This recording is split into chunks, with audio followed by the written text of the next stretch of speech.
Welcome back to the Balance Bully podcast for ambitious women in business and a few brave men. I'm your host, Naketa Ren Thigpen, always excited to be in the place with you. Listen, we are at the top of my new year, September. September is a spiritual new start for me personally. I've been taking this on for almost 12 years at this point, the amount of time that my husband and I have had this global personal development company, and it is Selfish September. So in September, we are talking about all the things that elevate you, that allow you to be refueled, to be healed in your core, to get rid of all of those scripts that have you thinking that you must do, you have to do things the way your mama or your papa or your guardian did it, the way that other people told you you had to live your life, that you told yourself you were no longer doing. But there are parts of you that are still showing up, people pleasing, maybe being overly assertive. I won't use the word aggressive because I'm a Black woman and I don't need y'all pegging me no kind of specific way, because I can get aggressive, but that's not what we're trying to do here. But all the things, and it shows up in the most intimate spaces of your life, in your love life. So that is why today I wanted to bring this beautiful queen here with me today, Miss Camille Baker. Welcome to the Balance Bully podcast. You have a new book. You're all about love. You're all about elevation, and you infuse a little technology into everything you do too. Welcome, Queen. How are you doing today? Thanks so much, Naketa. I'm so good. Thank you for having me. I'm doing good. I feel good. I moved a little bit. Yeah, I'm feeling good. I love it. So I would love for you to tell everyone about your new book that just dropped at the time that this episode has been released. Yeah, so The Moment We Met is my second book. The first book that came out was Have We Met? It's in the same universe, so the same world. Some of the characters overlap. The Moment We Met, we were careful to make sure that it functions as a standalone novel. And I really love this book, like the actor of writing it, because it was a struggle writing it. Like, this book kicked my butt. Like, and compared to Have We Met, I wrote that book for like a fun escape. I wrote it quickly, the first draft, and like the plot was strong for the first draft, and that never happened to me in my previous attempts at writing a book. So that was such a fun experience, and I still hold it as like the best first draft writing experience I've ever had. So when The Moment We Met came along, I expected more of the same because I had met the main character before. I had been excited about writing her for over a year. And so it was finally time for me to sit down and write it. But I was feeling anxiety, like writing anxiety for the first time. So I was under a contract with the second one. And I just remember I would sit down to write. And often I would be writing on the couch. My grandmother's on one side. We're watching Game Show Network, we're watching Wheel of Fortune, whatever. And I'm on the other side and I'm like writing, and I would just feel like a weight on my chest. And I would feel like I wasn't breathing in. I wasn't getting enough air in. And so I would just sit my laptop aside and like walk to the back, get water or whatever. But it was the first time I had experienced any type of like writing anxiety. Like, yeah, sure, you sit down, you don't know what to write. You don't know where the story is going. Sure, that's normal. But like that, like pressure on my chest, I was like, oh, this isn't usual. So I got through that first draft, read it. It was as bad as I thought it was, and rewrote the whole thing before I sent it to my editor.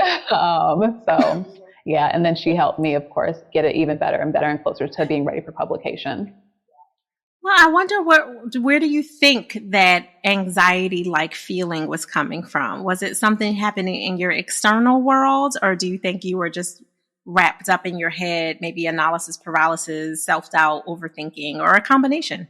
Yeah, so I've thought about it and I talked about it with my therapist. And so Have We Met, I wrote it in 2019 and I edited it like through the pandemic lockdown. That's when I edited it.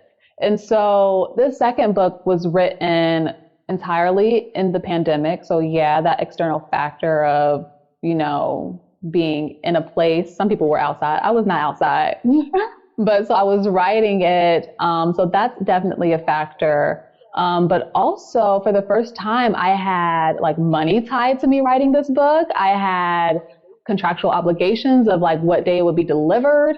I had the knowledge that people would read it, because before, like, I had written so many books that I wrote and was like, I can't get this good enough. I'm just going to set it aside. So after a while of writing a book, you don't know if anyone's going to see it. You're writing it and you're like, oh, it's like freedom. But with The Moment We Met, like, it was guaranteed that people were going to see it because the book had already been sold. So yeah, that definitely added to the pressure. Money coming into the mix always adds to pressure. Yeah, absolutely. And I know, I feel like I read that you have a financial background. Is that what you went to school for too? Yep, that's what my degree is, and my bachelor's at least is in finance, business administration with like corporate finance angle. Mm-hmm. And I minored in economics. I still like really love economics. Like, it was just something that my brain understood, and I love like being like, oh yeah, that makes sense. Yes, I still like economics a lot, but I never actually used it after I graduated. Mm-hmm. So I worked in the career management office for 2 years, like my last 2 years. So I was steadily around like job opportunities. I saw the interview process. I was with the career management advisors. So I had easy access to that. And so I knew the path of getting a job in the corporate world, of using my degree. But at that time, I had already fallen in love with sign language. I had already fallen in love with writing. And so I was thinking like, okay, this idea of being a sign language interpreter has been presented to me. I didn't think it was possible because I was just learning the language. And so once you really get in, you start realizing how complicated it is and how hard. So I was like, I don't know if I can do this. Yeah. But after I, realized like it was possible for me, I was like, okay, I'll do this. But then I had this decision. I was like, yeah, I'll just do interpreting training program after I graduate. But then I'm still working at the career management office and I'm still seeing people interview, and I'm like, but shouldn't I be doing that? Maybe this position doesn't sound bad. Like, maybe I would enjoy this financial rotational job. Maybe I just haven't been exposed to different possible jobs to see if I would maybe like them. So I applied to a few jobs. I applied to 3, I think. And the first 2 interviews were just like never called back. But this third one, I got like invited to the second round. I flew to Atlanta, saw their offices, met with 3 people, a whole team of people, a whole group of people my age interviewing. And I was like, ooh, this sounds great. Like, I would be making so much money. Like, I've never made this much money before. So I was really enamored with that opportunity. And I kid you not, like, they fly you to Atlanta. I flew back to Ohio because I was going to Ohio State. I had a group meeting with one of my groups for a class that night. So I got off the plane, got to that group meeting. And by the time I got home that same night from flying back from Atlanta, it was a rejection in my email saying no. Aww. And I was like so crushed. Yeah. But at the same time, you have that in the back of your mind, like, this wasn't even your plan A. Like, this was your plan. Maybe I should be doing this, right? Right. So it was like a clear indication that I am meant to, follow this like interpreting dream and continue writing and following my writing dreams too. No, I love that, especially considering that at the time this episode is airing, it's in September, which is that clean slate, that selfish September where you're really able to listen to what you need and not just the people around you, not even just the circumstances that might be forcing you to look at things differently than you intuitively feel like you should be, looking at things. So the fact that you were in this situation where you're like, well, I have these opportunities. I have the degree. I got the receipts. I could technically, work in this organization and do all the things, but there was something bigger than you saying, no, if you do this, you're going to pull away from so many people who need you that you don't even know need you yet. Because yes, as an interpreter, that's a whole pocket of impact in and of itself, right? Like, that's a serious responsibility. And then you also have this beautiful creative part of you that's serious medicine for yourself, as well as for the world of people that love to escape into these novels and see themselves in the characters and be able to take a breather from whatever storms or hurricanes or tsunamis life is sending them. And that was the bigger responsibility, at least for this hour of your life, that you could have literally, been in rebellion against by saying, you know what, I'm going to go after another one. I'm going to apply for 5 more, right? Financial like jobs. And you didn't do that. You listened to the signs that you were giving that maybe this isn't what I'm supposed to do? Because you could have been in rebellion. You could have just been like, oh, you know, tell me no. I'm going to bust down some doors. But you didn't do that. Do you know what made you submit to the fact that there was more out there for you to do and you didn't have to take the path just because you spent the time getting the certification and the degree in it? Yeah, like I think back on that time in my life and I know like I remember talking with my best friend about the rejection and about, okay, I guess this means I'll go into the interpretive training program. And so there was so much support on that end that even when it's like, I'm telling my family like, oh yeah, I graduated, but I'm just going to go to community college and go to this interpreter training program afterwards. And they're like, oh, okay. They're like, so do you think you're going to use your finance degree? And I'm like, oh. That's what you want to do? Okay. We'll see. Mm-hmm. Well, you using it now, collecting them dollars. So, okay. So yeah, I think just having that one person who's like, okay, yeah, like, yeah, do it. That sounds cool. Like that, like encourages me enough. Like just one person, like, all right, I'm going to do it. I remember when I first decided that I wanted to publish books, like I was so like kind of nervous to tell like my friends like, oh yeah, I want to be a writer. I want to, I want to be an author. Mm-hmm. But literally every friend that I entrusted with that was like, oh yeah, I could see you doing that. Like so cool. I'm like, oh, thanks. Until I was finally, feel confident telling anyone like, oh yeah, I write. I'm a writer. Even before I was an author, like I felt like, oh yes, I am a writer. That's right. Because I had those friends feeding into me and, believing in me. Look at the difference that a good circle could do. Because you could have had a circle of change agents that were more on the hate side of possibility and projecting their fear on you of all the things that they didn't think you should do because, oh no, you're not going to make money. All the narratives that are out there about creative opportunity. Yeah, and I don't think I really had much of those in my like inside circle, which is such a blessing. Yes, for interpreting for our internship. One of my mentors had me like draw a picture like my interpreting committee, he called it, and it was like, who are the people that are in your brain when you're working? Your hands are up, you're interpreting, you're about to go into a job. Like who's in your committee? And so I was like, okay, like what voices are in my head, And so I like made a note of these people. I'm like, oh, this person, like, they're always encouraging of me, or this person, they're always like impressed with like how my skills have developed in this person. And it was all positive people. And like the one negative was like my inner critic was like, oh, and me and my high standards for myself.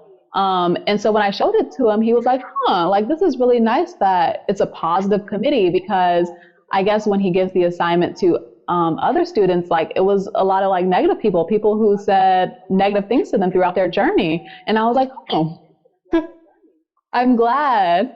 Yeah, it does make a difference. You are what we would consider an anomaly, because negativity bias, which is a psychological concept, is a real thing. And more than 80% of the world falls into negativity bias first. So an assignment like that, they would have immediately thought of the negative people, the negative comments, the negative scripts that were, floating towards them constantly before they could weed through that and say, oh yeah, Tina, Tanya, Jan, John, they actually were positive, but they would have had a litany of other people first that were not as supportive and encouraging. So you are, my dear, an anomaly.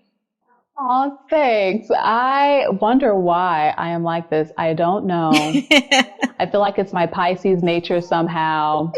I don't know. Just gotta, forget the haters. My late February sister cousin would very much agree with you that it is a Pisces nature.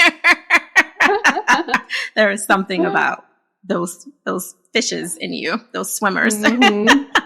So I would love for you to share a little bit about what you're doing to create work life and love balance for yourself. Like how, with all, the deadlines, I know they're not removed. They show up in a different way now that the book is out and published and all of it. What does life look like for you now as you're creating your new version of joy? So yeah, for me right now in my life, I really am prioritizing work and my family and loved ones and friends. So for like the usual day, like I interact with family on a day-to-day basis. Like I live either in Chicago or San Antonio. I'm living with family, either of those places. I got different guest rooms all over. Yes, honey. Just That's love. being, I know my best friend's dad called me a vagabond. Thank you. I'm just living. Try not to pay rent out here. It's wild. So, yeah, I feel like my balance is definitely focused more on the books I want to write, and I'm discovering myself through the books I'm writing and learning more about myself. So that's been really rewarding. I'm finding time to connect with my body and movement, which is new because before I was pretty okay with not moving and not working out before pandemic time. But once you start moving and start stretching, and I got into pole dancing. And so with that, nice. It makes you after a few days of not moving, your body hurts. And I'm like, well, it didn't hurt before when all I did 7 days a week was sit around. Why are you hurting now? And it's I don't know, maybe it's because I've exposed it to what it can be doing and it wants more of that. So it gives me signals yeah, it's time to move again. So that's really what I'm balancing, and spending time with my family as much as possible because, time is limited. And I feel in the recent years, it's been more of a prevalent thought in my mind of how much my time is limited with the people I love most. Yes. So connecting with them, interviewing them is where my energy is going. For romance, I love romance. I love rom-coms. I love reading it. But for me personally, I'm still just so and the older I get and the more I know myself, the more I realize the pool of people that would actually complement my life and allow me to live the life that I'm building still and make it maybe better is getting smaller and smaller.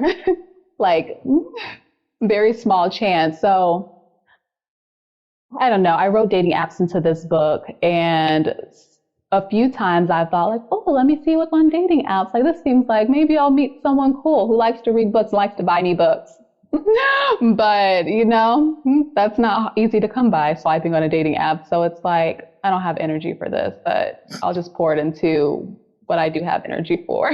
No, listen, I'm actually not mad at any of the part of the process. While you are single and savvy, being out here in these streets, ambitious about your business, being focused on your career and doing it, and in parentheses, A&D, being open to the possibilities of what will come in that's worthy of who you are as well as who you're becoming. That should go down to a really small circle, because there is that forever lover that is being readied for you at this moment. So it's okay. Do you, while they're being done up for you. And when it's time, I believe in divine time. When it's divine time, you will come together, and they will not complete you because you're already complete. You are good all by yourself, but they will complement you, and you will just be greater together. I stand on that. Yeah. And I think that's what I was kind of getting at with these two books, because it is kind of divine intervention. It's ancestors having, an influence over the people you meet.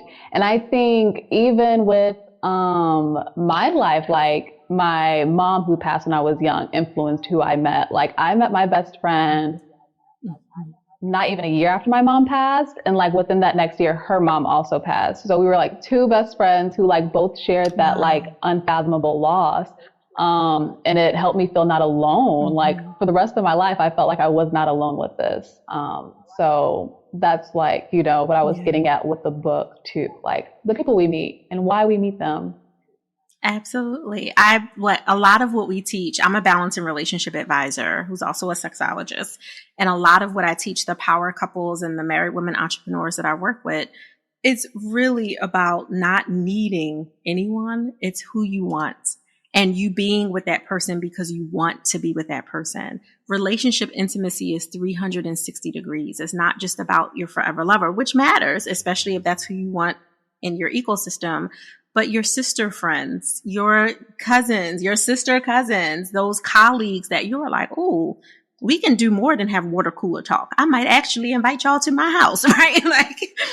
Those people, and being able to have spaciousness for that enriches you overall, and it not being about I just have to have this one person. Because honestly, for most women, and hear me, all of you ambitious women in business and those few brave men that are listening to this, women are layered and complex.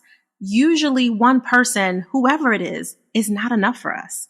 That one person might be our person where we're the most intimate with, the most communicative with. We might, by proximity, spend the most time with, but they're still sister friends and cousins or colleagues or whoever that we share other elements of ourselves with. And that really feels fulfilling versus us feeling like we have to be locked in to this one soul. And then that one soul betrays us for whatever reason, whatever is going on. And the betrayal might not be intentional. It could be because they left and now we feel abandoned and therefore betrayed, and it wasn't intentional. And now we don't feel like we can go on living life. The reality is you were meant to keep living if you still had more breath in your body. So you making that spaciousness for yourself right now and saying, listen, I'm creating my joy right now and I'm flowing with it. And if you are worthy to come into my ecosystem, you are welcome. If you are not, stay over there and let me keep having what I need get smaller and smaller so that it's mine. And I don't feel like I need to go along to get along with everyone else just because everyone else is dating and mating. That may not be what I want in this hour of my life, and I'm all right with it. Yes, exactly, to all of that. So Camille, how are you giving yourself, permission to pause with all the PR and all the things that are going on, all the spectacularness around your book, which is amazing? How are you giving yourself that pause these days? Yes. So I mentioned pole dancing before, but other than like being cute and being fun and getting super strong, it gives me like a new connection with my body. Like I feel like since I've started, I've learned my body's tells more. I've learned to listen to it more. So I think even with like that feeling of the pressure, like where I'm feeling that pressure on my chest of when writing earlier, like listening to that and unpacking it. And so things like that, like connecting with my body gives me permission to pause because I'm really prioritizing how my body feels because yeah, it's physical, but the physical is connected with the mental. And so that's why, I'm prioritizing it. 1,000%. I always say the body tells on you. Even if your mouth won't tell the truth, your body will tell on you. So you giving it the respect and honor that it deserves and, letting those muscles be activated that were like, hey, we missed you. We haven't seen you since you were little and you were running around on the playground is really important. That's really awesome. So how can people connect with you and find more about how we met? Yes, the best way to connect with me is my website, CamilleBaker.com. There's an author contact form there that if you send me a message, I'll read it and probably respond. Also, all my social media links are on my website, so you can connect with me on Instagram or Twitter. That's where I'm at most often. And also, if you care about what I'm reading and loving, you can follow me on Goodreads. Nice. I love it. Thank you so much, Camille, for showing up, for taking out this time. I know you had a full day of interviews and PR, and I know it doesn't stop here. So we honor you, and we are all looking forward to getting more of the stories, the novels, the creativity, and just the access to that beautiful, brilliant brain of yours. Thank you so much, Naketa. It was honestly the best way to end my PR day. So thank you so much. You're welcome. Balance Boldly listeners, thank you again so much for tuning in. If you are new to the show, there are always two things, usually two, sometimes three, but today just our normal two that I ask. I want you to honor our featured expert guest today, Camille Baker, by going to her site and following, sharing with at least one person in your ecosystem that you know could benefit from just having access to her brilliance in any way, shape, or form that it makes sense for you. And the second thing is for you to enjoy the balance of your day, but remember, do it boldly.